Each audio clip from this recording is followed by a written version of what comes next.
Semoga semuanya sehat selalu ya. Oke, seperti biasa sebelum memulai perkuliahan dipimpin doa dulu mungkin oleh ketua kelasnya. Baik Ibu, terima kasih. Teman-teman, sebelum kita memulai perkuliahan hari ini, sebaiknya diutamakan untuk sebelumnya kita berdoa menurut agama dan kepercayaan masing-masing. Berdoa mulai.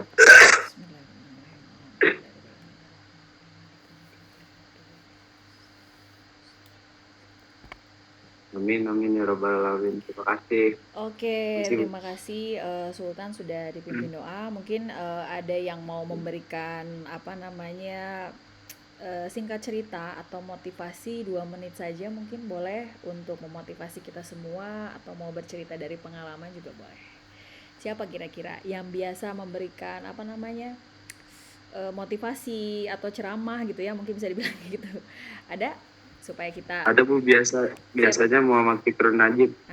berarti boleh deh Muhammad Fikrun.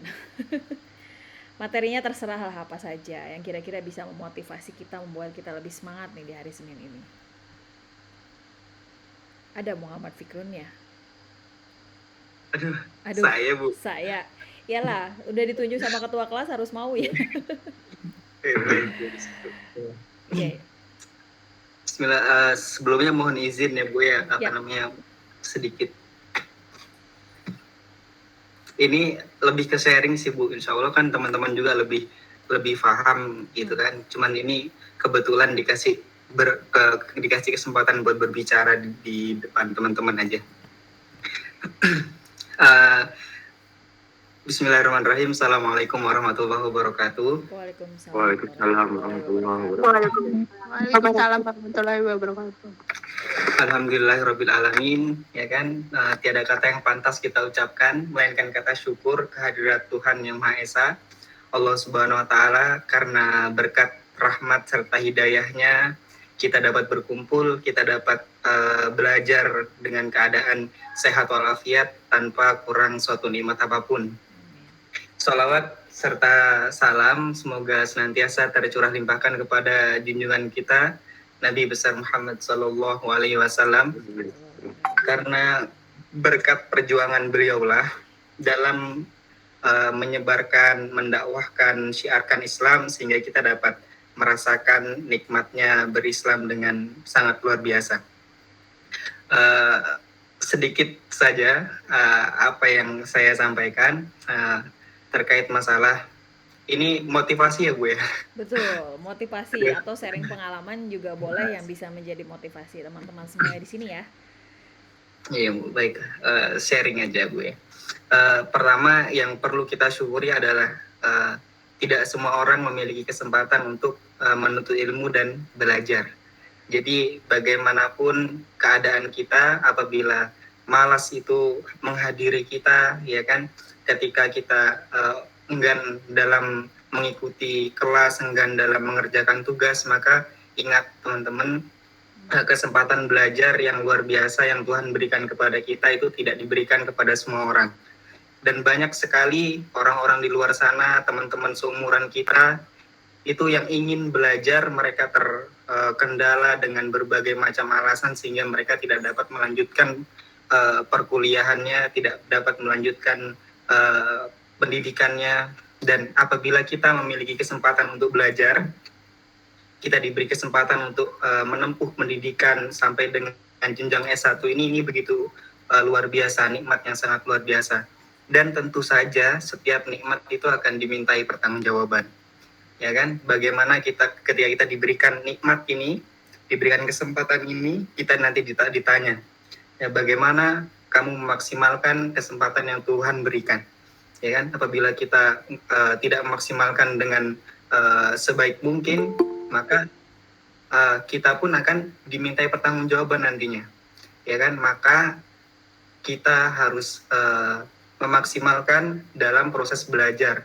Apapun itu, belajar apapun itu harus kita maksimalkan. Itu nikmat yang luar biasa yang berupa kesempatan untuk belajar. Di samping itu, ketika kita merasa malas, teman-teman, ingat di luar sana banyak kompetitor kita yang sedang bekerja keras untuk melampaui kita. Jadi ketika kita bermalas-malasan dalam waktu yang cukup lama, maka ketahuilah maka kita akan semakin jauh tertinggal dengan kompetitor kita. Jadi nanti ketika kita lulus dari Institut Digital Business Indonesia, kita akan bersaing dengan banyak lulusan-lulusan dari universitas lain. Jadi kalau kita tidak membekali diri kita dengan berbagai macam kompetensi, maka kita pun akan tertinggal. Kita pun akan kalah dengan kompetitor-kompetitor kita.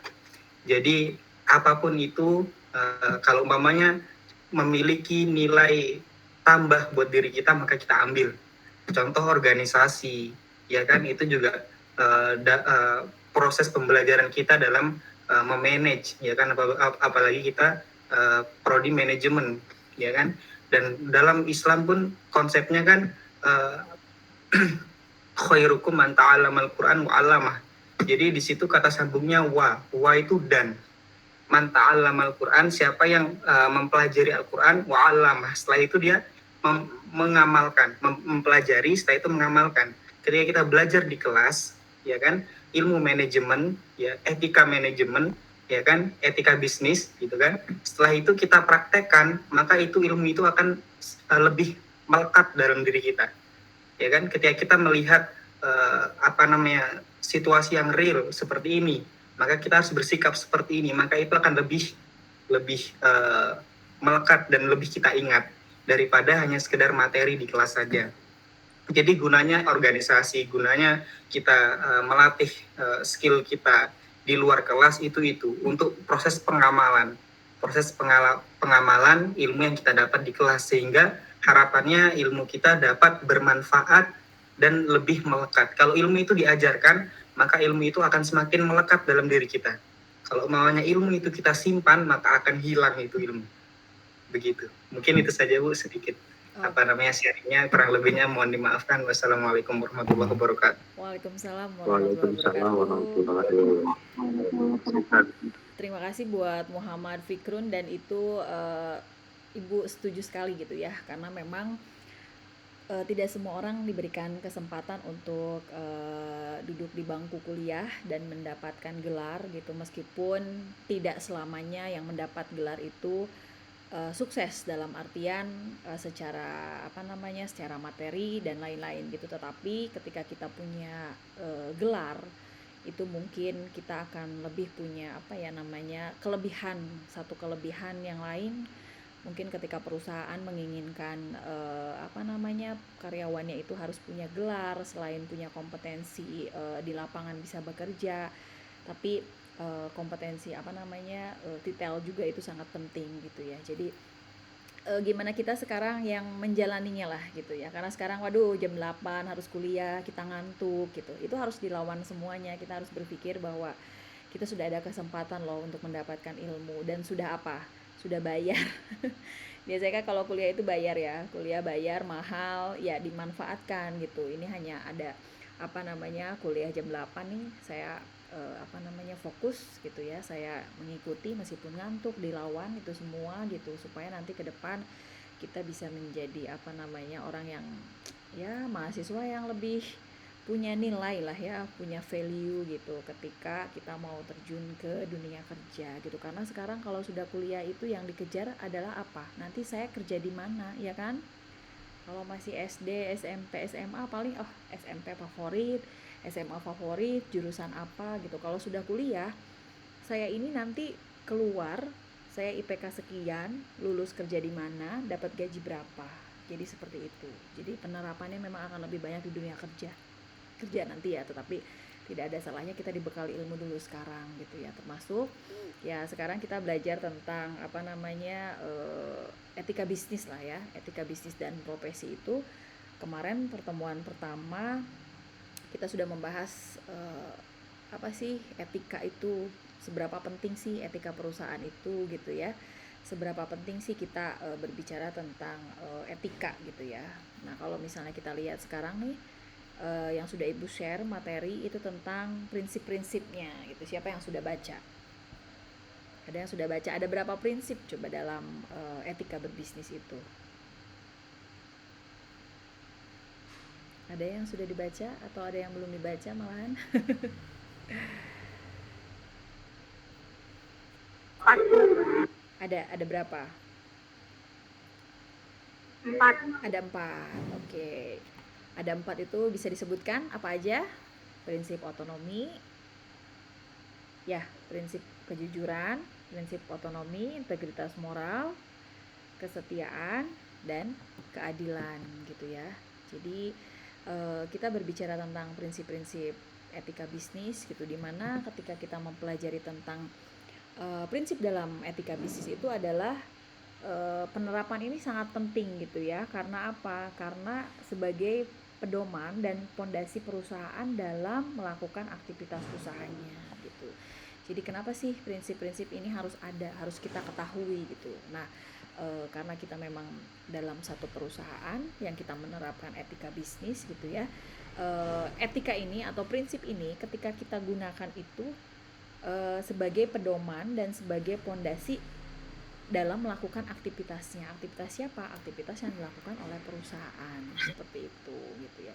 Jadi kalau misalnya kita tidak mengetahui prinsip-prinsip ini, ya sudah berjalan dengan sendirinya aja gitu loh. Jadi ibaratnya ada pondasi atau yang yang menjadi apa ya? Menjadi kalau ibaratnya menjadi apa ya? Jadi kayak ada yang ngerem gitu ya ketika kita mau melakukan apa-apa gitu, atau kita akan melakukan sesuatu gitu. Jadi aspek-aspek ini atau prinsip-prinsip ini sebetulnya sifatnya umum gitu ya. Tapi ketika perusahaan ingin maju, selain mereka harus menerapkan etikanya saja gitu, mereka juga harus menyangkut beberapa banyak elemen gitu. Nah, yang pertama kita akan bahas tentang prinsip otonomi. Sebetulnya prinsip otonomi itu apa sih? Nah, kalau di sini adalah sikap dan kemampuan manusia dalam mengambil keputusan dan bertindak berdasarkan tuntutan hati nuraninya, berdasarkan kesadaran sendirinya mengenai sesuatu kebaikan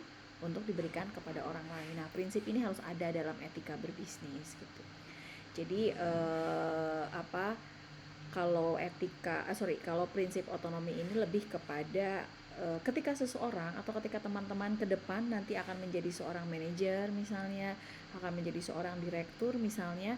Nah, teman-teman ini harus pintar untuk mengambil keputusan gitu loh. Mengambil keputusan, bertindak sesuai dengan hati nurani saya gitu ya. Harus memiliki sikap yang tegas dalam membuat keputusan misalnya, dan didukung dengan kesadaran. Didukung dengan kesadaran siapa? Ya kesadaran sesuai dengan kewajiban kita, tanggung jawab kita gitu. Jadi kalau prinsip otonomi ini sebetulnya tidak boleh bertentangan dengan nilai moral dan dengan nilai norma, itu tidak boleh bertentangan seperti itu gitu ya. Jadi ketika kita jadi seorang pengusaha gitu ya,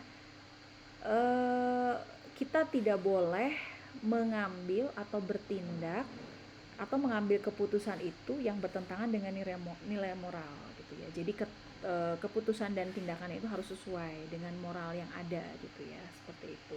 Karena apa? Ketika kita mengambil keputusan atau tindakan yang tidak sesuai dengan moral, itu akan menambah resiko perusahaan. Jadi teman-teman tuh akan merasa lebih pusing gitu ya, lebih pusing, lebih runyem gitu ya, lebih susah gitu ketika ada masalah-masalah yang lain atau berhubungan dengan mitra bisnis yang lain gitu loh.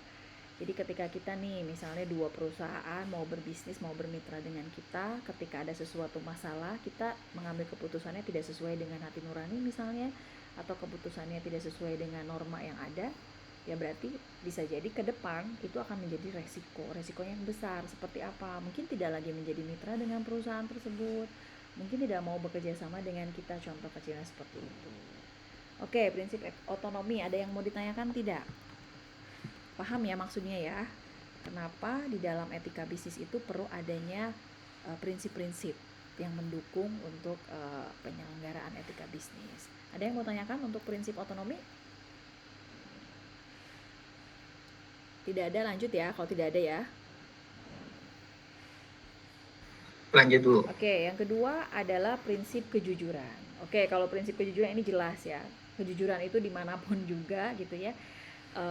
dalam kita menjalani kehidupan sehari-hari gitu ya, dalam kita berbisnis itu sangat penting gitu, dan akan sangat berpengaruh terhadap kepercayaan perusahaan terhadap kita gitu. Makanya nanti ketika teman-teman nih mungkin 2 tahun 3 tahun ke depan akan bekerja, dihadapkan dengan mungkin ya nominal-nominal yang besar, mungkin bisa kita melakukan hal yang sebetulnya kita awalnya tidak niat gitu, tapi karena memang kita ada kesempatan, ya mungkin kejujuran ini akan menjadi sesuatu yang jadi tidak jujur ibaratnya gitu ya. Jadi sehingga ketika kita melakukan segala sesuatu atau satu hal yang memang akan berdampak terhadap perusahaan kita, ya sudah, ketika kita ketahuan ya sudah, akhirnya kita gagal lah di situ, dalam artian sama seperti kasus yang kemarin ya, mungkin dana bantuan dan lain-lain gitu. Pernah mendengar dari kasus yang hanya Indomie ya diganti dengan merek Sakura? Pernah ada yang mendengar kasus tersebut? Salah satu menteri di kita gitu ya, menteri untuk pengajuan dana bantuan sosial kepada masyarakat, misalnya ibu ambil contoh, hanya karena kasusnya Indomie yang seharusnya merek Indomie tapi menjadi merek Sakura misalnya, seperti itu kan menjadi satu kasus gitu. Nah, dalam etika berbisnis pun ini perlu ada, dalam artian kita harus punya prinsip kejujuran gitu, dimana setiap tindakan atau ikatan bisnis kita itu adalah mengutamakan kejujuran gitu. Jadi selain perjanjian kontrak gitu ya, atau misalnya kejujuran ini penting juga untuk kepentingan kita juga gitu, untuk kepentingan perusahaan juga gitu, atau untuk pembangunan yang berkelanjutan, atau untuk menentukan kelanjutan relasi kita, kelanjutan bisnis kita. Jadi kita harus jujur. Misalnya sudah ada kesepakatan kontrak 3 tahun, ya sudah, kita harus melakukan hal 3 tahun gitu sesuai dengan kontrak. Tapi kalau misalnya tidak sesuai, ya sudah, berarti orang tidak mau lagi bekerja sama dengan perusahaan kita gitu, seperti itu. Itu tentang prinsip kejujuran. Paham tentang prinsip kejujuran? Jadi ketika kita punya produk gitu ya, kualitas produk kita itu bagus, lama-kelamaan produk kita di mata masyarakat itu jauh lebih terkenal, jauh lebih maju, akhirnya kita kurangi nih takarannya, itu juga tidak boleh gitu ya. Jadi apa yang kita keluarkan pertama, kualitas produk kita seperti ini yang bagus, ya sudah, ke depan kualitas produk kita harus sama, atau bahkan kalau lebih bagus lagi adalah ditingkatkan gitu ya. Misalnya kenapa Bu, kalau misalkan harga bahan bakunya naik dan lain-lain, oke, ya sudah, bisa diinformasikan ada kenaikan harga misalnya, seperti itu. Jadi sehingga orang beranggapan bahwa oh, kualitas produk ini tidak menurun tetapi malahan jauh lebih bagus. Jadi intinya kalau bisnis kita ingin sukses, salah satu hal yang harus dilakukan adalah dengan punya prinsip kejujuran. Jangankan untuk bisnis ya, kita pun pasti akan atau harus punya sikap yang namanya sikap jujur gitu ya. Oke, prinsip kejujuran paham ya? Ada yang mau tanyakan? Tidak ada? Oke, kalau tidak ada kita lanjut untuk prinsip keadilan.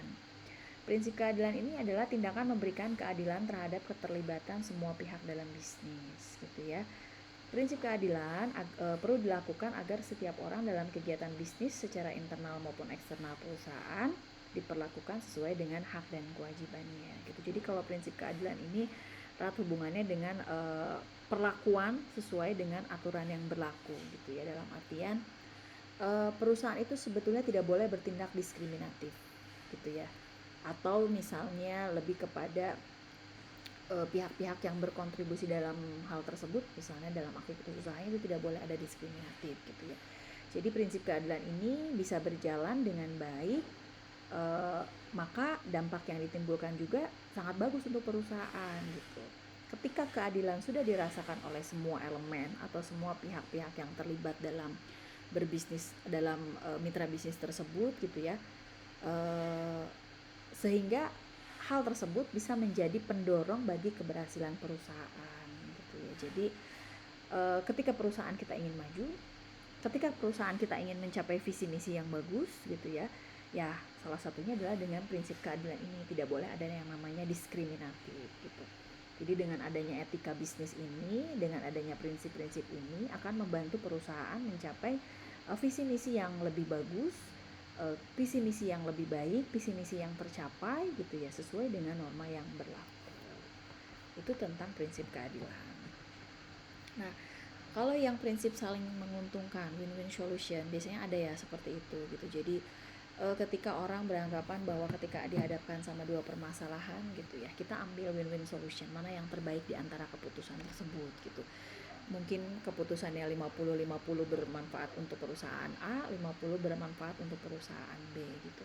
Jadi kegiatan bisnis ini perlu gitu ya, sehingga semua perusahaan itu akan saling menguntungkan gitu ya, seperti itu. Jadi ketika perusahaan dihadapkan dengan dua permasalahan yang berbeda atau bahkan lebih, ketika punya solusi yang terbaik, win-win solution, ya prinsip itulah akan menguntungkan untuk perusahaan dalam melakukan kerjasama atau dalam berbisnis seperti itu. Oke, sampai sini ada yang mau ditanyakan tentang prinsip-prinsip etika bisnis? Ada? Jadi intinya dengan kita punya prinsip kejujuran, punya prinsip integritas moral gitu ya, punya prinsip otonomi, punya prinsip keadilan, itu akan membantu mendorong perusahaan untuk lebih maju lagi. Oke, ada yang mau ditanyakan? Ada yang mau ditanyakan nggak? Sebelum Ibu lanjut ke slide selanjutnya. Ada yang mau ditanyakan? Sebelum lanjut ke slide selanjutnya? Ada Bu. Boleh. Itu tadi kan prinsip-prinsip prinsip-prinsip etika ya Bu tadi Bu. Betul. Prinsip-prinsip dalam etika bisnis. Prinsip-prinsip dalam etika bisnis itu kan itu bisa diterapkan di profesi juga ya Bu ya? Betul, semuanya. Jadi kayak dalam kehidupan sehari-hari kita pun ya kita perlu nggak jujur, jadi orang jujur. Perlu ya. Berapapun penghasilan kita, berapapun pendapatan kita dalam bekerja, ya sudahlah, kita terima saja, kita ikhlas, kita percaya bahwa Tuhan itu melihat kita. Tuhan itu melihat usaha kita gitu. Jadi jangan sampai belum dikerjakan udah mengeluh gitu ya. Belum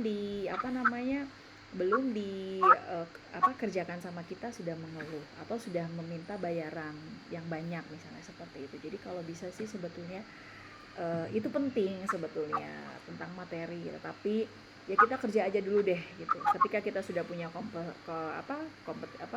punya ilmu yang bagus, dalam artian kita bisa bekerja di lapangan, kita jujur, kita ulet dan lain-lain, itu biasanya uang mengikuti kita. Seperti itu.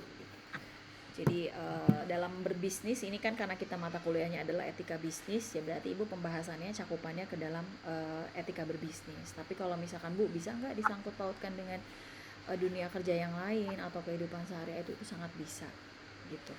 Win-win solution ya jelas. Sekarang misalnya Sultan sebagai ketua kelas bingung nih, yang satu protes aja, yang satu ngikut aja. Akhirnya Sultan harus memutuskan, saya sebagai ketua kelas harus punya atau mengambil tindakan win-win solution. Jadi bermanfaat untuk kita semuanya gitu loh. Jadi itu gunanya. Atau tadi misalnya kata Muhammad Al-Faruq, siapa tadi nama Ibu lupa. Pikrun. Ya, Pikrun itu katanya dalam organisasi, yaitu dalam organisasi pun kita belajar bagaimana cara memanage organisasi, bagaimana cara mengambil tindakan, bagaimana ketika kita ada beberapa karakter orang yang bersatu di situ untuk mengambil satu keputusan, bagaimana ketika kita dihadapkan sebagai pengambil keputusan gitu, bagaimana ketika saya ingin protes aja, apakah protes saya ini sesuai atau tidak, kan kalau dalam satu organisasi atau dalam satu kelas kan seperti itu ya. Nah, jadi harus ada win-win solution, keadilan, kejujuran, seperti itu harus ada. Oke, bagus Pikrun, pertanyaannya ada lagi yang mau ditanyakan? Ada Bu. Ya boleh. Saya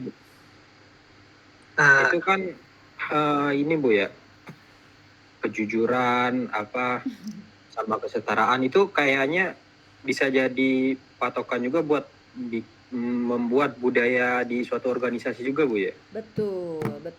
Budaya organisasi itu ketika atasannya misalnya atau karyawannya sudah menerapkan prinsip-prinsip kejujuran gitu ya, otomatis mungkin jauh kemungkinan perusahaan tersebut atau tempat kerja tersebut dari hal-hal yang ya korupsi dan lain-lain gitu. Makanya itulah tadi yang Ibu ceritakan, sebenarnya kita tidak berniat, tapi karena ada kesempatan kita kita akhirnya menggunakan hal tersebut. Sama halnya dengan yang tadi Ibu ceritakan, misalnya salah satu kasusnya yang dulu hanya dari Indomie ke Sakura, hanya beda 500, misalnya hanya beda 1000, tapi ketika dikalkulasikan itu kan menjadi besar gitu. Nah, hal-hal seperti itulah yang memang hati-hati terhadap teman-teman gitu, karena ketika sudah tergoda dari hal kecil menjadi besar, mungkin dari besar menjadi tambah besar gitu, itu hati-hati gitu. Jadi kita ya sudahlah, kerjakan aja, jujur aja seperti itu. Kalau memang kita ingin kerja itu nyaman, tenang gitu ya, tidak dikejar-kejar kebohongan dan lain-lain, harus menerapkan seperti itu. Ya, Fitrun ya. Jadi kalau bekerja ya susah Bu, kalau mau jujur mah Bu, kayaknya banyak godaan, saya juga butuh dan lain-lain. Ya silakan, kamu memilih yang mana? Mau nanti lama-lama ketahuan atau ya sudahlah, saya kecil lama-lama menjadi besar, kan gitu prinsipnya. Gitu ya. Oke, ada lagi? Ada Bu. Ya, boleh. Nah, begini Bu, kan etika moral itu kan suatu aturan yang tidak tertulis ya Bu ya. Suatu aturan yang tidak tertulis dan sifatnya pun anjuran ya kan. Sanksi moral umpamanya Bu, apabila ada pelaku usaha atau dalam suatu bisnis itu karyawan atau pegawainya itu melanggar prinsip-prinsip 4 tadi, ada prinsip otonomi, prinsip kejujuran, ya kan, prinsip win-win solution, dan prinsip apalagi tadi Bu, lupa. Yang 4 tadi Bu, ya kan, sanksi moral yang didapat biasanya kalau dalam suatu masyarakat, kalau melanggar suatu adat di situ, itu kan biasanya ada yang dikucilkan, ada yang diapakan, itu kan Bu. Jadi dalam etika bisnis atau etika profesi itu akibat atau sanksi moral yang didapatkan seseorang apabila dia mengabaikan prinsip-prinsip moral tersebut itu apa ya Bu ya? Oke. Biasanya ketika kita bekerja ya, salah satu contohnya kita bekerja itu biasanya ada yang tadi, misalnya ada kontrak kerja gitu. Dalam kontrak kerja itu kan perjanjian kerja kita itu kan biasanya ada yang masuk jam berapa, pulang jam berapa, tidak boleh melakukan ini, tidak boleh melakukan itu, misalnya seperti itu. Nah, setiap perusahaan itu mereka pasti ada hukum yang mengaturnya, dalam artian mungkin ketika perusahaannya sudah perusahaan yang bonafit misalnya, ya karena memang mereka sudah punya sanksi hukum dalam perjanjian, ya mungkin bisa jadi di ketika peraturan tersebut atau ketika tidak dilaksanakan prinsip-prinsip tersebut, ya mereka sudah ada aturan yang mengikat, silakan, bisa jadi mungkin disidangkan, salah satu contohnya seperti itu. Tapi kalau misalkan perusahaan yang biasa-biasa saja, paling hanya teguran biasa gitu ya, hanya dikasih SP1 misalnya, SP2 atau SP3 misalnya seperti itu. Atau ketika karyawannya melakukan ingkar janji misalnya, apa yang harus dilakukan sih misalnya perusahaan tersebut gitu. Jadi mungkin istilahnya kalau dalam bisnis itu ada one prestasi, itu namanya ingkar janji ya, seperti itu. Jadi ketika ingkar janji atau one prestasi itu sama seseorang terjadi dalam perusahaan tersebut, biasanya ya mungkin orang tersebut akan mengganti rugi gitu ya, akan melakukan pembatalan terhadap perjanjian tersebut, atau akan melakukan yang namanya ya intinya sih ganti rugi misalnya ketika kita ingkar janji, misalnya salah satu contoh seperti itu. Atau yang kedua, ketika kita lalai, tidak melakukan kesepakatan dengan perusahaan tersebut, karena misalnya kita sudah ada perjanjian juga nih, kita lalai, apa sih yang akan terjadi untuk kita ketika kita lalai? Ya mungkin kita akan dikeluarkan dari tempat kerja tersebut ketika terjadi kebakaran misalnya di tempat kerja kita karena kita lalai. Ya sudah, mungkin kita akan kasusnya akan bergulir, dalam artian perusahaan tersebut juga kan karena memang dia tidak mau rugi gitu. Makanya kenapa ketika dalam televisi ini kita melihat berita ada kebakaran misalnya, kita sampai diusut sampai jelas. Nah, siapa yang bertanggung jawab, siapa yang salah terhadap hal ini? Ya mereka akan telusuri gitu ya, mereka akan akan menelusuri hal tersebut sehingga oke nih, harus diambil keputusan seperti apa. Apakah ditegur saja, apakah dikeluarkan, ataukah ganti rugi misalnya seperti itu. Jadi ketika dalam berbisnis itu kan biasanya kita lebih kepada membangun relasi terus juga membangun kepercayaan seperti itu ya. Jadi ketika ada sesuatu yang dikecewakan ya sudah. Makanya perusahaan yang bonafit itu biasanya sudah ada hukum-hukum yang mengaturnya. Jadi tidak ada lagi ibaratnya ragu-ragu untuk memenjarakan ibaratnya seperti itu, atau ragu-ragu lagi untuk menyuruh mengganti rugi, tidak ada. Karena yang namanya bisnis itu ya itulah, bisnis is bisnis gitu loh. Tidak mengenal, kadang tidak mengenal saudara gitu ya, kadang tidak mengenal juga siapa partner kita gitu. Karena memang semua orang itu banyak sekali yang menginginkan ya perusahaannya maju gitu, perusahaannya mendapatkan keuntungan gitu. Jadi mereka langsung saja punya peraturan atau punya sanksi hukum yang jelas. Makanya ada apa? Perjanjian, ada kontrak kerja gitu, biasanya seperti itu. Kayak mahasiswa ada, atau misalnya pernah di-share nggak sama pembimbing akademiknya tentang kode etik mahasiswa. Nah, ketika mahasiswa melanggar hal itu, atau ketika dosen melanggar kode etik sebagai dosen misalnya, ya sudah, mungkin akan ada perjanjian, atau suruh mengganti rugi, atau dikeluarkan, atau tidak dipakai lagi. Nah seperti itu gitu. Jadi dikembalikan lagi sanksi hukum itu ya sesuai dengan perjanjiannya. Ketika kita melanggar, perusahaannya seperti apa. Mungkin ketika kita melanggar misalnya kita membocorkan rahasia jabatan atau atasan kita gitu ya, atau misalnya kita melakukan konsultasi di luar di luar atasan kita tahu, misalnya, itu kan hal-hal seperti itu kan sebetulnya yang tidak boleh kita lakukan karena melanggar kode etik. Kode etik siapa? Kode etik kita mungkin sebagai karyawan gitu ya. Atau misalnya teman-teman nih di mahasiswa, kode etiknya seperti apa, nanti ketika melanggar kalian seperti apa, ya kan ada seperti itu. Sama di dalam bekerja pun seperti itu. Jadi Muhammad Fikrun, ketika kita melanggar seperti itu ya tergantung mereka melakukan perjanjiannya seperti apa di awal gitu. Yang jelas pasti ada sanksi yang diberikan gitu, karena sudah ya sudah tidak percaya lagi lah, kode etiknya sudah dilanggar, perjanjiannya sudah dilanggar. Jadi seperti itu. Paham ya Fikrun ya? Bu, saya mau bertanya, Bu. Ya boleh, Holidin. Raden Muhammad. Oh sorry, Raden Muhammad ya. Tadi kayaknya Holidin yang. Oke, Raden Muhammad gimana? Gimana Bu cara merencanakan strategi yang tepat agar sumber daya manusia dalam perusahaan tuh bisa menerapkan konsep etika, Bu? Kan setiap hal kayak gitu kan ada konsekuensinya, Bu ya, tapi menerapkan kepada pegawai itu kan sulit gitu, Bu. Tidak mudah gitu. Oke, makanya misalnya nanti Raden Muhammad nih ya, Ibu doakan misalnya menjadi owner dari satu perusahaan gitu ya. Nah, hal ini harus dilakukan oleh Raden sebagai pimpinan. Menerapkan apa? Yang tadi Muhammad Fikrun sampaikan, ada yang namanya budaya. Sama seperti yang pernah Ibu ceritakan mungkin dalam di Alfamart atau di Indomaret, mereka menerapkan selamat datang di Indomaret gitu kan, selamat berbelanja misalnya seperti itu. Itu budaya-budaya yang bisa kita ciptakan, hal-hal kecil itu yang memang akan membuat konsumen itu kita senang gitu. Terus bagaimana Bu ketika saya ingin menerapkan etika yang bagus, mungkin budaya yang bagus di perusahaan saya, misalnya saya sebagai atasannya gitu, atau mau mengatur sumber daya manusianya nih seperti apa.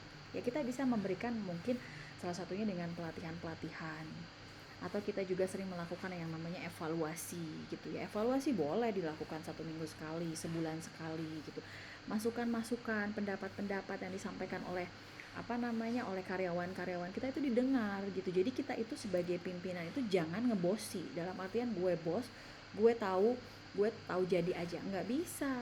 Kalau sebagai orang yang leader itu kita memang harus tahu semuanya. Makanya mungkin pernah Ibu jelaskan atau belum ya di kelas ini, ada yang piramida terbalik. Zaman dulu itu leader itu berada di paling atas gitu ya. Kalau sekarang itu yang paling atas siapa? Pelanggan, konsumen. Karena kita menginginkan salah satu produk atau menginginkan usaha kita itu dibeli oleh orang gitu. Jadi berarti konsumen atau pelanggan itu berada di posisi paling atas. Piramidanya sudah piramida terbalik. Nah, ketika ingin menerapkan karyawan-karyawan itu yang supaya yang bagus gitu ya, supaya punya moral, supaya punya etika kita sebagai pimpinannya harus memberikan contoh. Membuat aturan secara tertulis. Datang jam berapa, pulang jam berapa. Memberikan reward ke karyawan juga boleh. Atau misalnya melakukan budaya berpakaian rapih, atau memberikan budaya kita harus selalu wangi misalnya seperti itu. Jadi itu tuh harus ada manajemen, siapa yang mengelolanya, kita yang punya perusahaannya. Kita makanya harus tahu sampai ke, mohon maaf ya, sampai ke karyawan paling bawah, dalam artian misalnya apa ya, karyawan paling bawah di itu misalnya apa ya, misalnya satpam atau misalnya yang suka bersih-bersih misalnya OB, itu kita harus tahu kendala mereka apa, keluhan mereka apa, bagaimana cara memanage mereka supaya memberikan pelayanan yang terbaik, bagaimana supaya itu menjadi budaya. Ya kita dari awal harus memberikan contoh dulu, harus memberi aturan. Misalnya budaya sekarang kan ya, datang ke mall itu harus ada scan barcode misalnya, terus harus cuci tangan, harus juga detensi dan lain-lain misalnya seperti itu. Nah itu akan menjadi budaya sekarang yang sedang kita terapkan. Kalau saya mau merencanakan sumber daya manusia saya seperti apa sih sekarang, ya sudah teman-teman, apa nih yang menjadi yang ingin diterapkan dalam etika di tempat kerja saya, di perusahaan saya gitu. Jadi sehingga SDM ini sangat penting ya, salah satu hal yang sangat penting dalam mengelola perusahaan gitu. Selain mereka punya etika, ya mereka juga harus dilatih gitu. Kita juga harus bisa nih, harus tahu bagaimana ketika kita mengelola sumber daya alam yang sudah ada, bagaimana ketika merencanakan sumber daya manusia yang belum ada, misalnya dengan rekrutmen karyawan, rekrutmen pegawai itu gitu. Itu hal-hal yang seperti itu harus ada gitu. Makanya dalam SDM itu biasanya kita berbicara tentang rekrutmen karyawan seperti apa, tidak hanya dari nilai, mungkin dari etika, dari cara berbicara, cara tersenyum misalnya seperti itu. Akhirnya kita memberikan pembekalan lagi ke mereka, memberikan pelatihan untuk apa, untuk meningkatkan para pegawai supaya lebih semangat lagi, lebih giat lagi gitu, lebih otaknya itu lebih update lagi gitu. Jadi zaman sekarang kan memang harus mengupdate segala sesuatunya. Akhirnya kita sebagai atasan, kita harus perlu memantau, kita melakukan pengukuran dengan cara apa, mungkin memberikan kuesioner ke mereka, bagaimana kekurangan, bagaimana. Nah itu kan mereka seperti itu. Kita berikan biaya untuk pelatihan, kita berikan biaya untuk pendidikan kalau memang perusahaannya ingin maju gitu ya. Kita perlu mengevaluasi kinerjanya, bagaimana kita memberikan pengakuan terhadap karyawan. Itu pun perlu, misalkan dengan memberikan reward gitu, sehingga karyawan itu tidak dianggap sebagai kadang kan karyawan itu dengan gaji kecil kerja yang besar pasti males ya, seperti itu. Hal seperti itulah yang memang harus ada gitu. Jadi akhirnya ketika kita bisa menerapkan, ketika kita bisa mengatur, ketika kita bisa menempatkan SDM pada sebuah perusahaan itu, ya perusahaan itu bisa dibilang ke depan akan sukses gitu. Mungkin gitu ya Raden Muhammad ya. Iya baik, terima kasih. Puas ya. Jadi silakan Raden Muhammad, dari sekarang sudah dirancang harus seperti apa nih sehingga akan menjadi budaya. Jadi etika yang pertama kita terapkan itu akan dijadikan budaya yang akan menjadikan kebiasaan. Makanya kalau datang ke bank itu masuk ke sini dulu, harus ke sini dulu, itu akan menjadi budaya. Ke Alfamart ke sini dulu, disapa dulu, disambut dulu, seperti itu. Itu jadi akan menjadi budaya. Gitu ya Raden Muhammad. Ada lagi yang mau bertanya?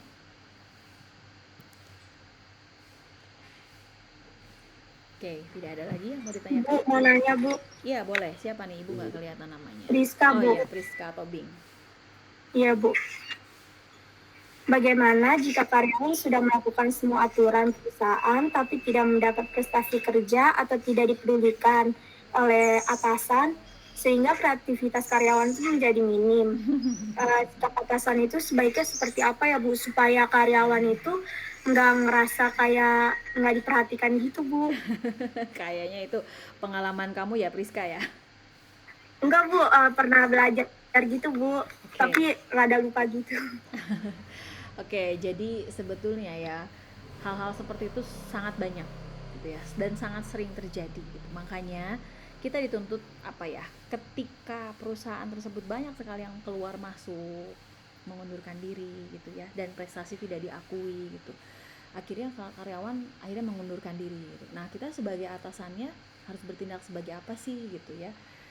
Kalau yang seperti ini dengan adanya faktor pengunduran diri atau kita sudah kerja tidak dihargai, itu kalau dalam perusahaan biasanya sudah biasa ya gitu. Karena mungkin salah satu faktornya adalah ketika perusahaan tersebut memang belum menjadi perusahaan yang besar, belum menjadi perusahaan yang bonafit, mungkin tidak ada salah satunya anggaran untuk memberikan reward tersebut misalnya gitu, atau tidak pernah ada lagi yang namanya jalan-jalan gitu ya untuk karyawannya, untuk perusahaan tidak difasilitasi dan lain-lain lah gitu ya, sehingga akan membenci gitu ya perusahaan tersebut, atau membenci, atau kita juga kurang respon juga terhadap intinya ketika kita tidak merasa dihargai, apa sih yang harus dilakukan oleh bosnya itu. Kalau kayak gini ya dikembalikan lagi ke perusahaan tersebut. Mungkin salah satu faktornya adalah ya perusahaan tersebut mungkin bukan perusahaan yang besar, mungkin bukan perusahaan yang bonafit, atau yang selanjutnya mungkin memang ya sudahlah, kita itu sebagai karyawan itu hanya dianggap sebagai budak saja. Bagaimana cara supaya produk ini terlaksana, produk ini terjual, keuntungan untuk perusahaan saya. Makanya saya sudah tidak betah, saya akan mengundurkan diri. Saya benci terhadap karyawan saya. Ada yang seperti itu gitu. Jadi kita juga tidak bisa menyalahkan si bosnya, tidak bisa menyalahkan perusahaannya gitu. Jadi ya itulah segala resiko atau positif dan negatifnya ketika kita bekerja, ketika kita sudah bekerja capek tidak dihargai, itu tidak hanya di perusahaan, mungkin di keluarga kita atau di teman kita pun akan merasa seperti itu. Jadi hal itulah mungkin gaji yang tidak naik-naik dan lain-lain itu mungkin karena tidak ada dukungan yang kuat ya. Yang enak sih yang sudah tadi Ibu ceritakan, ketika karyawan perusahaannya bagus, karyawan itu diberikan pendidikan, diberikan pelatihan gitu dari karyawannya, itu perusahaan yang top gitu. Tapi Ibu bukan berarti memberikan informasi bahwa perusahaan yang besar itu yang bagus, perusahaan yang kecil itu yang tidak seperti itu. Tapi intinya ada beberapa memang perusahaan atau beberapa pimpinan yang menerapkan hal seperti itu gitu. Karena ya macam-macam gitu ya, kita sudah kerja bagus tapi tidak diberikan gaji yang besar, bonus tidak diberikan dan lain-lain, itu ya ya itulah, kita sebagai pimpinan itu harus bisa untuk gimana nih caranya supaya karyawan saya ini senang, gimana nih supaya karyawan saya semangat. Oke, jadi kita harus pintar-pintar mengambil kebijakan, mengambil keputusan seperti apa gitu. Jadi hal itu akan sangat sering terjadi ya Priska ya gitu. Bagaimana cara merubahnya ya tergantung perusahaannya, tergantung pimpinannya gitu. Ada pimpinan yang loyal terhadap karyawan, ada yang pimpinan menganggap karyawan itu adalah aset, ada yang menganggap karyawan itu sebagai budak, misalnya seperti itu. Macam-macam gitu ya Priska. Jadi kamu tinggal memilih nanti Priska. Saya sudah merasakan seperti ini tidak enak, ketika saya mau jadi seorang pimpinan saya harus seperti ini gitu loh.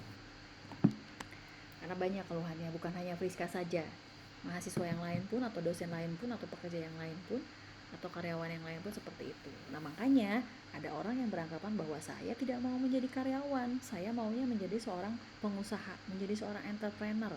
Apapun usaha kita, seberapapun usaha kita, kecil besarnya, kita adalah bosnya. Kata Bob Sadino kan begitu ya. Apapun usaha kita, sekecil apapun usaha kita, kita tetap menjadi bosnya, kita yang bisa mengatur. Tapi ketika kita menjadi seorang karyawan, ya sudah, kita yang diatur. Apapun kebijakannya kita harus ikuti gitu loh. Gitu ya. Ada lagi yang mau ditanyakan? Terima kasih Bu. Ya, sama-sama Priska. Ada lagi yang mau ditanyakan?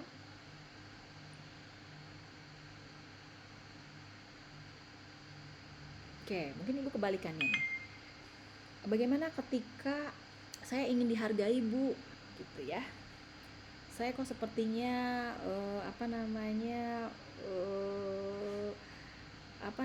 sepertinya tidak diakui oleh kantor, sepertinya tidak diakui oleh perusahaan. Gimana sih saya supaya saya bisa jadi orang yang supel, supaya saya banyak channel, supaya saya banyak koneksi gitu ya. Yang pertama yang harus kita lakukan adalah kita bisa membangun koneksi dengan orang lain. Dalam artian kita mungkin bisa menjadi orang yang supel, bisa bergaul dengan siapapun di tempat kerja kita gitu. Yang kedua mungkin kita bisa menjadi seorang pendengar dulu, pendengar sambil memperhatikan. Biasanya kan karakter orang itu suka ada yang protes tapi nggak paham, suka ada yang menjadi pendengar dulu baru dia paham, baru dia keluarkan unek-uneknya gitu ya. Nah kita juga harus memandang segala sesuatu itu secara luas. gitu ya. Kayak sekarang nih, kenapa sih kita kuliah online terus? Mungkin kalau kita beranggapan cara pandang kita sempit ya mungkin kita langsung menyalahkan dengan adanya corona. Tapi kalau misalnya cara pandang kita yang luas, oh ternyata seperti ini, oh ternyata ada seperti ini gitu ya. Yang kedua adalah emosional kita juga, yang ke selanjutnya kalau nggak salah 4 kali. Emosional kita perlu, bagaimana ketika kita berbicara, bagaimana nada bicara kita yang bagus, bagaimana ketika kita menegur orang tapi tidak seolah-olah menegur gitu loh. Bagaimana ketika kita seperti orang yang berpendidikan gitu loh, itu pun penting gitu. Makanya teman-teman di sini kalau dikasih kesempatan untuk berbicara, silakan supaya kita terbiasa gitu ya, seperti itu. Atau misalnya kita harus konsisten, kita salah satunya adalah karyawan yang disiplin, ya sudah kita datang tepat waktu gitu ya.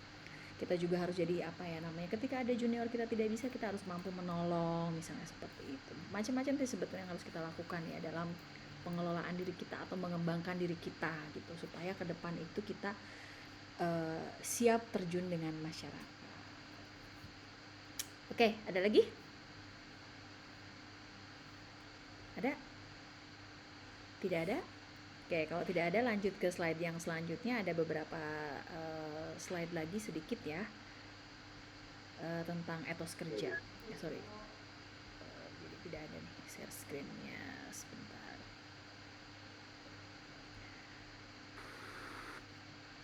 Oke, wah Sultan ada 2 nih wajahnya nih. Oke, yang tadi tentang prinsip-prinsip, yang sekarang adalah kelompok dalam membiasakan diri ketika kita menghargai nilai-nilai moral yang dianggapnya sesuai dan benar menurut Budaya atau moral Bu yang menyangkut kegiatan bisnis. Betul. Jadi setelah kita memahami tentang etikanya, setelah kita memahami tentang prinsipnya, kita memahami tentang etos bisnisnya gitu. Nah, moral itu adalah berfungsi sebagai pilar menunjang kekuatan dalam tindakan bisnis, maka harus didorong. Nah, makanya dengan adanya etos bisnis ini kita akan bisa atau kita akan terbiasa dengan menghargai nilai-nilai moral yang sudah ada gitu ya. Kita tahu mana yang baik, kita tahu mana yang buruk, seperti itu. Nah, yang selanjutnya adalah perhatian pada stakeholder. Stakeholder itu kan menyangkut masyarakat, misalnya ya pimpinan, karyawan gitu ya. Kita juga harus memperhatikan kepentingan stakeholder ketika menjadi seorang pimpinan. Kayak yang tadi Friska tanyakan ya, kita nih harus paham stakeholder kita di perusahaan siapa saja, yang harus kita perhatikan siapa saja gitu ya. Untuk apa sebetulnya? Ya, stakeholder itu karena memang gabungan antara pihak internal dan eksternal. Dengan memperhatikan kepentingan stakeholder ini, maka biasanya kita akan terhindar dari segala sesuatu yang tidak diinginkan, seperti yang tadi, wah saya tidak dihargai gitu ya, saya sudah bekerja capek tidak diakui gitu ya, saya harus ganti rugi seperti ini dan lain-lain. Nah, makanya kita harus paham terhadap etos kerja dalam berbisnis terutama ya gitu, seperti itu. Oke, selanjutnya kita paham tentang norma etika. Norma etika ya jelas lebih kepada perilaku kita, sopan santun kita, seperti itu. Supaya apa? Ya akan bermanfaat terhadap perusahaan tersebut, terhadap karyawan tersebut, terhadap hubungan dengan karyawan dan bos kita, misalnya seperti itu. Ini perlu adanya norma juga. Atau yang selanjutnya ada norma hukum. Norma hukum juga harus ada gitu ya. Norma yang mengatur beberapa perilaku seperti tadi yang ditanyakan sama Muhammad, ya harus ada yang namanya bagaimana sih ketika kita melanggar, ya ada hukum yang mengaturnya gitu. Jadi tidak semena-mena apa yang kita lakukan itu tidak ada balasannya, tidak ada hukumannya, misalnya pasti ada. Nah, kalau norma moral ini ya sikap pada perilaku manusia gitu ya. Jadi memuliakan manusia sebagai manusia gitu. Kita karyawan, Muhammad bosnya, Muhammad harus memperhatikan karyawan loh. Apa? Itu moral kita sebagai manusia terhadap manusia gitu. Kalau sudah waktunya pulang ya pulang, kalau sudah waktunya gajian ya gajian gitu loh. Kalau ibu hamil ya dikasih kebijakan bekerjanya mungkin berapa lama gitu. Jadi jangan benar-benar tetap menuntut harus sesuai dengan aturan, kita tidak bisa gitu. Jadi ketika kita berbicara etika bisnis itu tanggung jawab siapa sih gitu ya. Jadi tanggung jawab moral itu harus dialihkan kepada kepada kita ya, kita sebagai orang yang melakukan bisnis, kita harus punya tanggung jawab moral gitu kepada siapa saja gitu, kepada karyawan kita gitu, kepada atasan kita, teman kita, relasi kita dan lain-lain. Hubungannya etika bisnis dan korupsi gitu ya. Nah ini biasanya dewan komisaris atau direksi atau karyawan itu perusahaan dilarang memberikan atau menawarkan secara langsung hadiah kepada pelanggan atau pejabat pemerintah. Tidak ada lagi yang seperti itu gitu. Itu adalah nanti etika bisnis yang berhubungan dengan ya mungkin bisa dibilang sebagai korupsi gitu, karena melanggar atau menyimpang dari peraturan hukum yang berlaku gitu ya. Dana dari perusahaan, mungkin ketika kita ada CSR yang bersifat amal tapi dipakai oleh karyawan, itu juga tidak boleh. Itu sama saja dengan kita melakukan tindak korupsi gitu. Atau dana perusahaan yang memang menjadi hak para pemegang saham kita pakai karena karyawannya sudah paham tentang laporan keuangannya misalnya, ya tidak boleh seperti itu juga gitu. Jadi hal itu juga yang akan membuat perusahaan itu ya tidak lagi berjalan sesuai dengan etika yang ada gitu. Oke. Materi untuk hari ini sih Bu rasa cukup ya untuk prinsip-prinsip tentang etos bisnis juga. Mungkin ada yang mau ditanyakan lagi, Bu saya belum paham kayaknya tentang etika, saya belum paham tentang etos kerja, ada? Atau sudah paham semua? Bu, mau tanya Bu. Ya gimana Fikron? Nah begini Bu, ada sedikit yang menarik buat saya Bu. Tadi kan di dalam etos kerja itu salah satunya memperhatikan stakeholder ya Bu ya. Betul. Perhatikan stakeholder, dan di prinsip etika tadi juga ada yaitu prinsip otonomi. Itu kan mengambil keputusan sesuai dengan hati nurani. Intinya keputusan yang kita ambil itu harus bernilai kebaikan untuk semua orang gitu lah Bu ya. Nah kalau umpamanya kita kaitkan dengan suatu kejadian di mana seorang manajer atau seorang pimpinan itu harus mengambil keputusan yang bertentangan dengan prinsip otonomi tadi, ya kan, prinsip otonomi. Dalam kasus yang sama seperti sekarang, umpamanya dalam kondisi yang pandemi seperti ini yang mengharuskan di mana perekonomian kita turun, ya kan, mengakibatkan beberapa perusahaan itu harus memutasi atau memberhentikan karyawannya atau merumahkan karyawannya. Betul. Itu kan dari segi nurani itu pasti bertentangan dengan hati nurani manusia itu sendiri Bu ya. Betul. Apalagi di masa yang susah seperti ini, kalau harus dipecat itu ini kasihan sekali pasti, dan itu harus kita korbankan, keputusannya harus kita ambil, kita harus merumahkan karyawan tersebut, tapi sebetulnya hati nurani kita tidak sesuai tidak gitu ya. Tidak sesuai. Nah setelah itu dalam etos bisnis tadi juga memperhatikan stakeholder, karyawan termasuk stakeholder ya Bu. Betul.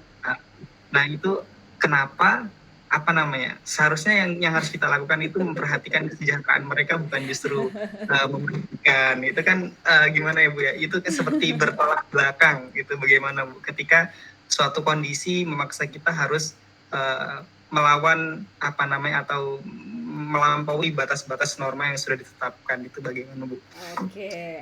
Oke, ini jawabannya agak-agak susah-susah gampang ya. Karena ini sudah menjadi hal yang bukan rahasia lagi ya. Banyak sekali yang dirumahkan, bukan hanya yang pekerjaan serabutan, mohon maaf, tapi juga pekerjaan yang lain gitu ya, seperti guru atau dosen pun itu berdampak gitu ya.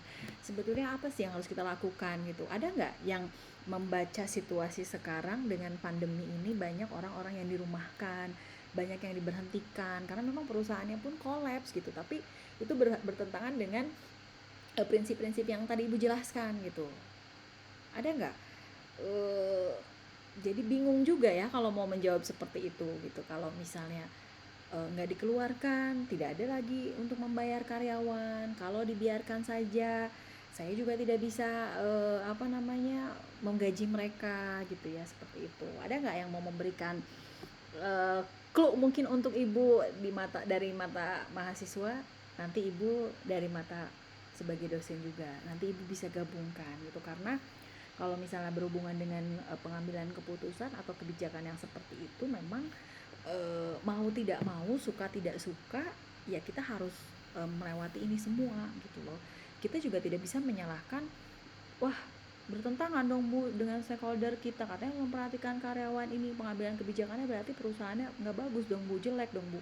Ya kita tidak bisa melihat hal seperti itu juga ya, karena perusahaan mereka pun sedang kolaps gitu. Tapi kok saya melihat Bu, ada juga yang masih mempertahankan karyawannya dengan sip-sipan. Nah berarti mereka masih punya hati nurani bahwa saya tidak boleh loh memecat orang sampai sebegitunya gitu loh.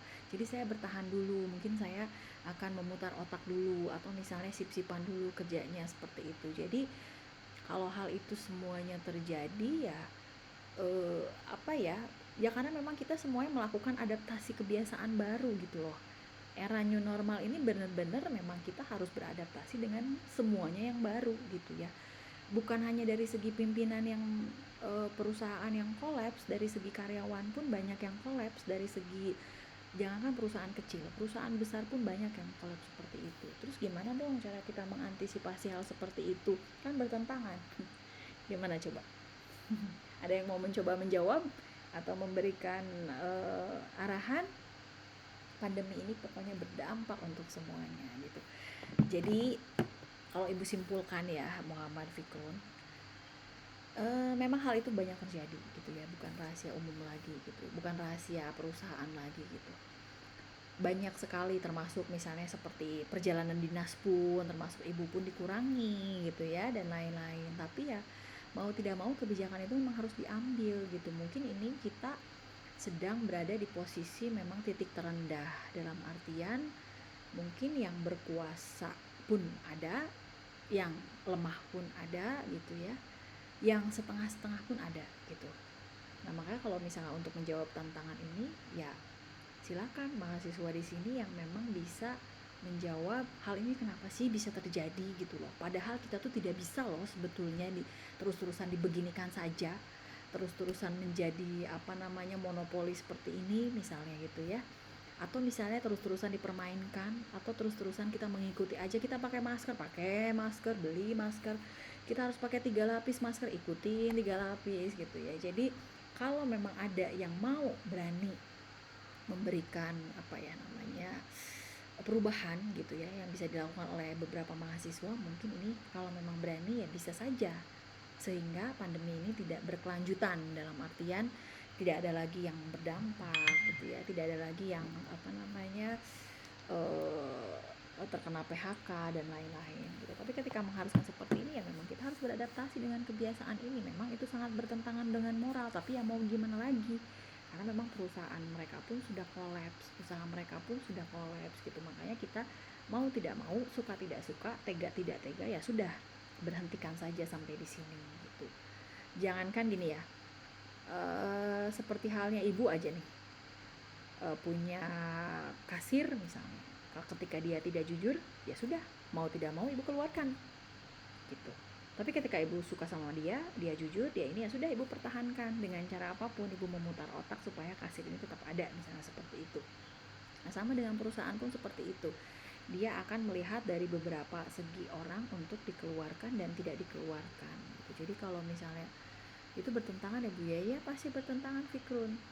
Terus cara yang harus dilakukan ya memang karena kita memang kondisinya mengharuskan seperti ini, ya kita harus mengikuti gitu loh. Kalau memang Fikrun nanti pada kondisi seperti ini Fikrun mau bertahan dengan membiarkan stafnya tetap bekerja, memutar bisnis yang lain, atau misalnya tadinya bisnis makanan jadi bisnis pakaian, misalnya jadi bisnis masker, ya itu lebih bagus lagi. Berarti karyawannya itu memang benar-benar solid dan memang benar-benar memperhatikan atasannya benar-benar memperhatikan karyawannya. Tapi bukan berarti yang mereka dikeluarkan tidak memperhatikan, bukan. Tapi karena memang ya sudah tidak ada lagi yang harus mereka berikan, daripada karyawannya tetap bekerja tapi tidak diberikan gaji, kan kasihan juga makanya ya sudah diberhentikan saja. Makanya pesan ibu mungkin ya, ketika kita bekerja itu kita harus ada kejelasan. Kejelasannya kalau bisa kita sudah menjadi seorang karyawan tetap, supaya kita mungkin ya 60% kita akan kena PHK gitu ya. Tapi kalau misalnya kita yang masih kontrak, yang masih kerja honor misalnya seperti itu, ya mungkin 95% kita akan terdampak gitu loh. Itu ya Fikrun, simple sih sebetulnya yang harus kita lakukan karena memang kita harus beradaptasi dengan kebiasaan baru gitu ya. Gitu Fikrun, mudah-mudahan nggak puas jadi Fikrun bisa mencari referensi yang lain ya. Baik Bu, satu lagi Bu, Ya. lagi. Nah ini ada yang kemarin itu sempat ramai sekali Bu tentang panic buying Bu. Itu kan kalau saya coba kaitkan itu dengan prinsip kejujuran. Nah di kondisi yang sekarang ini Bu, kondisi sekarang ini pandemi ya kan, pandemi itu dimanfaatkan oleh staff marketing umpamanya ya kan, dengan mengenyampingkan prinsip kejujuran ya kan. Mereka bikin isu di mana umpamanya ya kita ambil ada satu brand susu ya, kemarin itu panic buying, banyak orang yang berbondong-bondong membeli susu tersebut untuk katanya supaya bisa meningkatkan imunitas ya kan, supaya terhindar dari corona begitu. Nah itu mereka membuat suatu isu ya kan, bikin suatu broadcast dan di-share ke grup-grup WhatsApp gitu, dan orang-orang dengan sangat mudahnya terprovokasi sehingga mereka berbondong-bondong, orang-orang yang panic buying itu karena dapat satu info, ini kalau beli susu ini karena begini akan meningkatkan imunitas sehingga kita akan mengurangi resiko terkena corona begitu ya kan. Setelah itu mereka berbondong-bondong membeli produk susu tersebut ya kan, itu kan menguntungkan bagi perusahaan. Betul. Susu tersebut Bu. Ya kalau saya lihat kalau maunya memanfaatkan suatu kondisi dengan masyarakat yang panik takut karena isu itu, isu COVID ini sendiri, sedangkan media-media pun menyoroti terus-menerus peningkatan kasus yang begitu luar biasa setiap harinya. Dan ketika dikasih sedikit masukan, dikasih sedikit semacam sedikit diintervensi sedikit ya, lah gitu Bu, sedikit mereka langsung tertarik gitu ya. Ya, nah itu kan kita lihat marketing itu gimana itu Bu ya, termasuk satu kebohongan yang mendulang keuntungan. Itu bagaimana Ibu? Oke. Itu Mas. Kalau untuk marketing yang mereka lakukan tidak salah mereka melakukan hal seperti itu, karena setiap perusahaan dia punya strategi pemasaran gitu ya. Dalam artian kalau kita berbicara strategi pemasaran di dalam marketing itu biasanya ada istilahnya kayak siapa sih segmentasi kita, siapa sih targeting kita, siapa sih apa sih positioning kita, produk kita itu. Nah, perusahaan menerapkan itu sebetulnya bukan sesuatu, kalau menurut Ibu ya, bukan sesuatu kesalahan besar yang memang mereka membohongi kita, bukan gitu, tapi mereka pintar mengambil strategi marketingnya ketika pada kondisi seperti ini. Ya, yang salah adalah siapa? Masyarakatnya. Kita tuh kenapa sih terpengaruh? Bagaimana sih ketika kita bisa mengendalikan emosional kita? Bagaimana ketika kita bisa memilih mana yang benar, mana yang salah gitu loh. Apakah dengan meminum susu beruang itu kita akan sembuh? Kan tidak.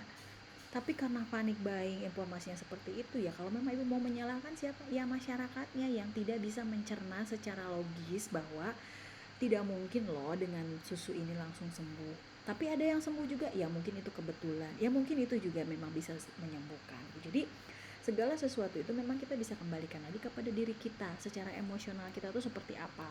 Kita mengendalikan diri kita tuh bahwa jangan deh termakan isu-isu yang memang akan merugikan kita gitu. Mungkin kalau misalkan memang membuat berguna atau bermanfaat untuk kita sih tidak apa-apa ya, sebetulnya tidak masalah gitu ya. Jadi karena memang kitanya sudah tidak bisa berpikir logis, terus yang selanjutnya adalah mungkin kita sudah cemas, sudah ketakutan duluan gitu, jadi kita melakukan seperti itu gitu. Padahal hal itu adalah strategi yang mereka gunakan, strategi mereka. Oh berarti apa? Mereka punya positioning dalam strategi marketingnya.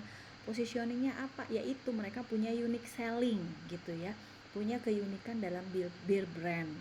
Nah sehingga ya seperti itu, kalau kita berbicara strategi marketingnya, positioning mereka adalah punya keunikan dalam penjualannya, dalam produknya, sehingga orang tertarik, sehingga penjualan menjadi semakin besar. Yang memang kita salah itu adalah kita yang sudah cemas, kita yang sudah takut gitu loh. Dan kita apa ya, orang Indonesia itu kebanyakannya termakan hoax ya. Jadi tidak makanya itu yang tadi Ibu jelaskan, kita harus punya cara pandang yang luas. Memandang segala sesuatu itu harus luas, jangan cuman ada WA nge-broadcast A sampai Z kita langsung share lagi ke orang lain. Jangan seperti itu gitu. Kita harus cermati dulu, amati dulu gitu loh. Itu sehingga kita semakin terbiasa menanggapi hal-hal yang seperti itu, kita semakin bisa mereda ketika kita mengambil keputusan gitu loh. Tapi kalau misalnya kita baru omong segitu, langsung panas, baru gini, itu sudah mental mental seorang pimpinannya tidak ada gitu loh. Jadi seperti itu. Jadi tidak apa-apa. Menurut saya Bu, itu perusahaan tuh juga menurut saya sih nggak salah gitu loh. Betul. Karena menurut saya itu strategi komposisi gitu. Mereka menggunakan strategi komposisi yang ada dalam bahan makanan itu, dan misalkan dalam susu itu mengandung zinc, dan mengiklankan bahwa zinc itu membuat pertahanan tubuh lebih aman gitu loh Bu. Dengan cara advertisement yang seperti itu Bu, yang membuat masyarakat mudah dibodohi gitu. Padahal mah itu hanya sekedar strategi gitu, komposisi itu yang diperbesarkan. Betul, setuju dengan pendapat Raden Muhammad. Jadi kalau untuk perusahaan tidak salah mereka melakukan strategi seperti itu. Ibu berbicara masyarakatnya yang salah, ya mungkin 75% masyarakat yang salah karena mereka tidak meredakan emosi mereka, terus mereka sudah takut duluan, mereka sudah panik duluan, mereka sudah cemas duluan gitu. Jadi kalau bisa sih ya santai aja sih, kita melihat cara pandang yang luas. Seperti sekarang nih, kenapa sih kita online terus, kenapa sih ada ini ada itu. Oke, kita cara pandangnya dari segi yang seperti yang dari segi mana dulu nih, kiri, kanan, depan, belakang, tengah gitu kan. Sama ketika kita dihadapkan dengan satu buah ini misalnya hand sanitizer, mungkin pandangan Sultan beda, pandangan Priska beda, pandangan Raden Muhammad beda. Karena dari mana? Dari sisi ada yang oke Bu itu warnanya hitam, oke Bu itu bentuknya lonjong, oke Bu itu ternyata bagus, bentuknya lucu, dan itu kan cara pandang orang yang berbeda-beda gitu. Kalau perusahaan mah bebas, mereka mau menggunakan strategi seperti apa, mau menjadi kompetitor dengan yang lain pun ya nggak masalah gitu loh. Jadi gitu ya Muhammad Fikrun. Biasanya, baik Bu, terima kasih. Biasanya orang-orang Indonesia itu banyak termakan hoax memang sih. Nggak paham Ibu juga. Makanya sekarang nih kita jadi mahasiswa ya, jangan fokus sama online lagi, tugas lagi, Zoom lagi, buku belum ada. Goals kita apa? Dapat gelar, dah selesai. Dapat gelar, mungkin dapat ilmu lah seperti itu. Ya sudah, kita jalani saja, ikuti saja alurnya, karena ini merupakan suatu proses dimana ketika kita mau mendapatkan gelar, kerikil-kerikilnya, batu-batunya, kita lewati, akhirnya kita selesai deh, nanti tingkat 3, tingkat 4, kita wisuda deh gitu lah kalau dalam kuliah ya. Oke, ada lagi yang mau ditanyakan? Tidak ada mungkin ya. Oke, kalau memang tidak ada, Ibu rasa untuk pertemuan hari ini kita cukupkan sampai di sini. Kita ketemu lagi di minggu depan. Mungkin kalau ada kesempatan kita Google Meet lagi. Kalau tidak ada ya mungkin kita hanya menggunakan WA Group dan Smart IDB saja gitu ya.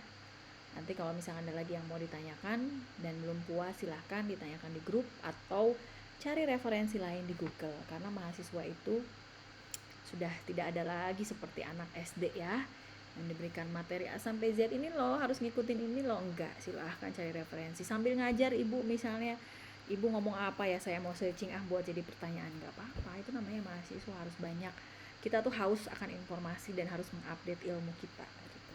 Sama seperti Ibu pun sedang belajar karena apa? Ilmu yang didapat di bangku kuliah dengan sekarang itu berbeda gitu. Kalau sekarang itu mahasiswa sudah banyak update, akhirnya Ibu harus mengikuti juga update-nya zaman sekarang gitu, karena zaman ibu kemarin itu sudah berbeda. Gitu ya. Oke, terima kasih. Mungkin seperti biasa kita foto dulu mungkin ya, on kamera, di foto nanti supaya ada kenang-kenangan kita juga pertemuan kedua sudah selesai gitu ya. Yang bisa on kamera, yang tidak bisa ya sudah, tidak apa-apa. Oke, nah baru kelihatan orang-orangnya kan ya. Mudah-mudahan apa yang Ibu sampaikan enggak kecepatan, enggak kan ya? Enggak, Bu. Enggak, Pas. pas ya. Oke, udah cuma segini. Aman, Bu. Oke, 1, 2. Sip. Terima kasih untuk pertemuan hari ini. Sampai ketemu lagi minggu depan ya. Selamat pagi. Assalamualaikum warahmatullahi wabarakatuh. Waalaikumsalam. Terima kasih, Bu. Ya, sama-sama. Bu. Terima kasih, Ibu. Terima kasih, Bu. Sama-sama. Dadah. Terima kasih, Ibu.